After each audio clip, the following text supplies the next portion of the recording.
مية مسا على حبايب قلب الصبوحة. عاملين ايه؟ يا رب تكونوا بخير وبصحة دايما. كالعادة رجعت لكم بفيديو جديد وروتين جديد، بس الروتين بتاع النهاردة بقى مش جديد، التصوير قديم ولكن التسجيل النهاردة معاكم جديد. اول ما اخلص الفيديو هينزل لكم على طول. ده الفيديو او الروتين بقيت اوضة النوم. لو فاكرين الفيديو اللي فات اللي كان فيه الجزء الاول والتاني اللي هو من تنظيف اوضة النوم، النهاردة بقى الجزء الاخير، وان شاء الله هتشوفوا التنظيف او الشكل الاخير بعد التنظيف والفرش، وان شاء الله يعجبكم باذن الله. ده الشكل النهائي. واخيرا واخيرا جينا لاخر جزء في اجزاء تنظيف اوضة النوم.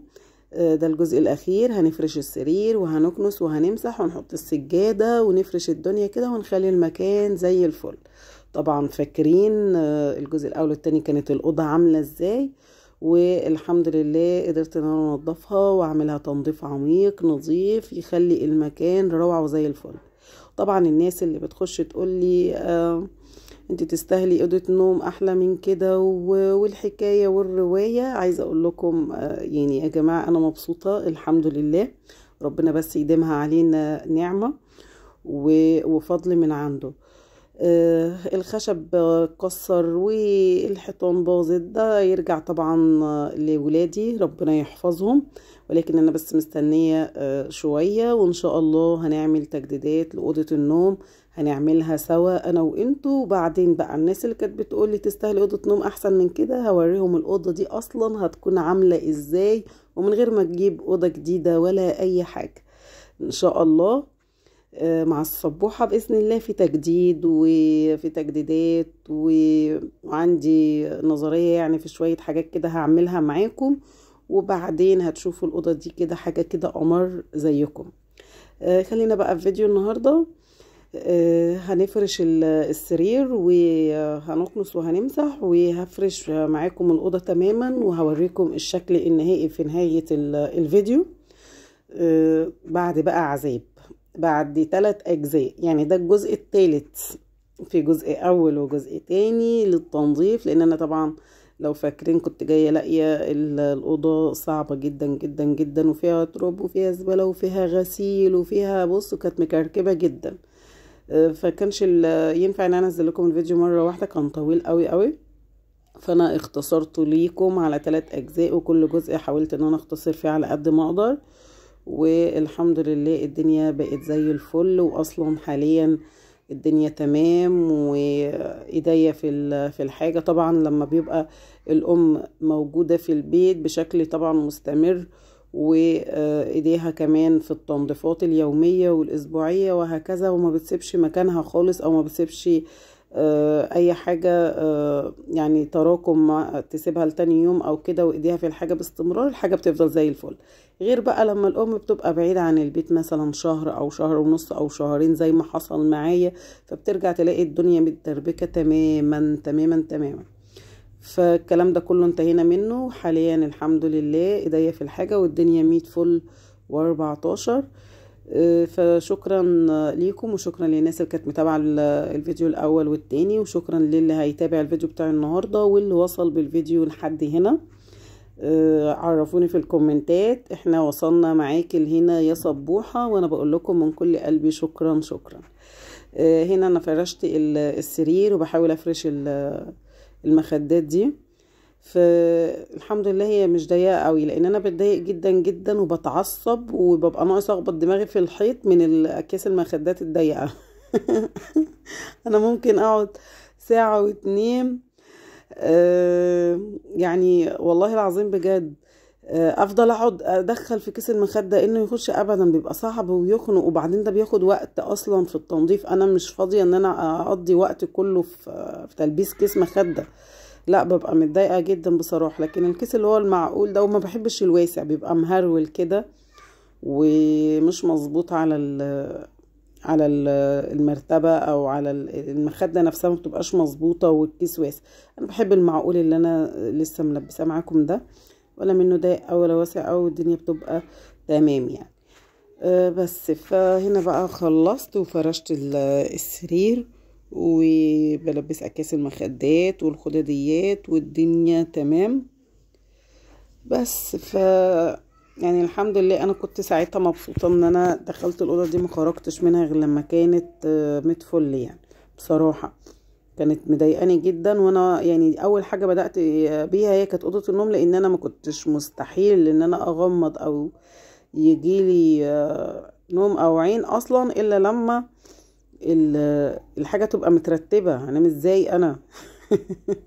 فساعتها دخلت الاوضه ما خرجتش منها الا لما كانت نظيفه تماما. كان فيها غسيل غسل قد كده، وكان فيها زباله كنست وطلعت كل حاجه، وكانت مكركبه، رتبت الدنيا ونظمتها. كان الملاية هنا عايزه تتغير، والارض كانت عايزه تتمسح، والسجاد كان عايز يتنفض. لا الاوضه كانت صعبه بصراحه، بس الحمد لله تمام. الخشبه اللي هي بتاعت ظهر السرير او وش السرير زي ما انتم شايفينه، يعني اللي هو ورا ايدي على طول كده، في على ايد اليمين دواير وعلى ايد الشمال فاضيه. الجزء الفاضي ده اتكسر، ولادي كسروه. فانا من ضمن التجديدات انا هغير الفكره دي تماما اصلا، وهعمل حاجه حلوه ان شاء الله هتعجبكم في التجديدات. بس المهم ان انتوا تنتظروني وتتابعوني وتشجعوني، ولو قدرت قبل رمضان ربنا بس يسهل من عنده، ونحاول نغير الأوضة دي تماما، بحيث ان انا افرح بيها كمان في دخلة العيد، وافرح بالتجديد بتاعها. فان شاء الله خير يعني يا رب. المصلية انا عندي كم مصلية، بحب هنا مصلية في أوضة النوم ليا، عشان لو حبيت يعني لما اجي اصلي وكده تبقى تحت ايدي، يعني ما بقعدش ادور. وفي واحدة في أوضة الأولاد، وفي واحدة في الصالون بره، عشان اللي حابب يصلي في الصالة بقى في أي مكان براحته، يعني حتى في كل ركن مصلية كده. بس فخليتها هنا موجودة، قلت خليها دي مكانها عشان لما اجي اصلي تبقى تحت ايدي ومتواجدة، ما اقعدش ادور عليها او ان انا اضطر اخرج من الأوضة. وانا عندي باب الأوضة رخم جدا جدا، بيزيق وحالته حال. يعني اول ما بفتح باب الأوضة الاقي العصابة بتاعتي واقفالي على الباب. يعني حتى لو نايمين وانا مثلا صحيت لاي سبب واجي افتح الباب يحسوا بيا يقوموا يجروا، يا ولاد سيبوني يعني عادي، يعني 5 دقايق لوحدي. لا وانا اول ما افتح الباب الاقيهم وصلوا كلهم، فصوت الباب مزعج. فلا مش هدور على المصلية، خليها تحت ايدي احسن. هنا بقى شفت خلصت السرير. بصوا المكان رايق ازاي ونظيف. بصوا تحت السرير الجزء المفتوح ده المكشوف نظيف ازاي، يعني كان تحتيه بلاوي بصراحة. طبعا طلعناها في الفيديوهات اللي فاتت. بصوا الارض عاملة ازاي، والله العظيم قمر كده عسل.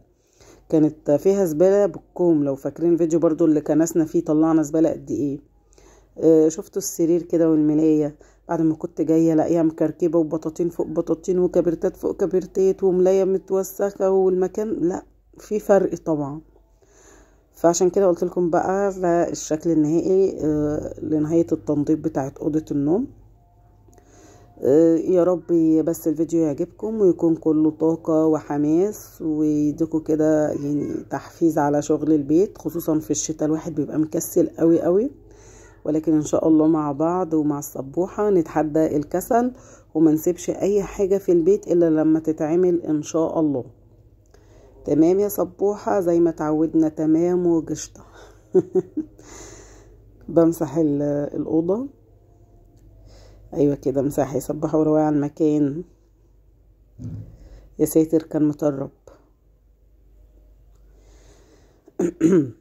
كل سنة وانتوا طيبين، كل سنة وانتوا طيبين يا رب.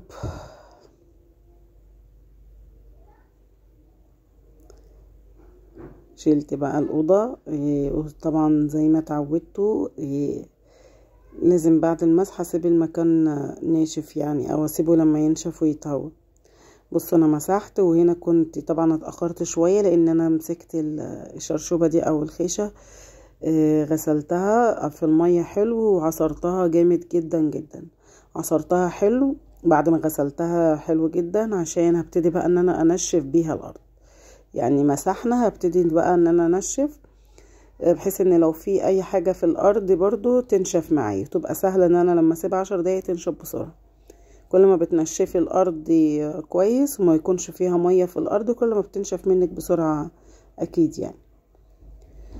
فهانت انا كده المفروض اني ثبت الفيديو عقبال ما الارض تنشف، يعني انا فاكرة كويس، يعني اللي عامل حاجة بايده ما بينساهاش. بصوا انا طولت ازاي. طب انا رحت فين بقى يعني يا جماعة؟ حد يدور عليا والنبي عشان انا مش لاقية نفسي. اهو اهو. والله انا فاكرة بجد والله انا فاكرة ان انا المفروض كنت بثبت الفيديو. لا، طلعت مش فاكرة ولا حاجة، طلعت خيبة. لا بس والله المفروض بعد اخر مسحة دي المفروض ان انا اثبت الكاميرا عشان الارض تنشف وافرش بقى السجاد. طيب يبقى انا لما غبت تاني كده غبت علشان برضو غسلت الخيشة غسلة كويسة ونشفتها، لان انا بحب انشف الارض جدا.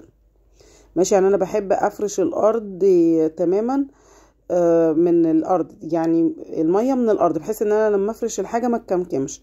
طبعا انا بعد ما نشفت المرة الاخيرة دي ثبت الفيديو ورجعت بقى فرشت معاكم. بصوا يعني قدام السرير كنت فرشت المشاية، وبعدين رجعت لكم بقى فتحت الفيديو وقلت افرش السجادة معاكم، السجادة والحافظة. وزي ما قلت لكم الحافظة دي قبل ما امشي، لو فاكرين في تنظيفات دخلت الشتاء قبل ما امشي عند ماما كنت غسلاها، فبصوا هي نظيفة ولمعتها فيها وما كانتش متوسخة خالص. ده ليه اصلا؟ لان ولادي ما كانوش فرشينها. انا لما رحت عند ماما كنت غاسله الحافظة دي وحطها تنشف، وهم لما لموها حطوها زي ما هي، طبقوها وركنوها على جنب وسابوها ما فرشوهاش، فهي كده يعتبر بتتفرش جديد. بس ده بقى الشكل النهائي. يا رب الفيديو بتاع النهاردة يكون عجبكم، وبجد شكرا لكم وعلى وجودكم معايا، وانتظروني في الفيديوهات اللي جاية ان شاء الله. والسلام عليكم ورحمة الله وبركاته.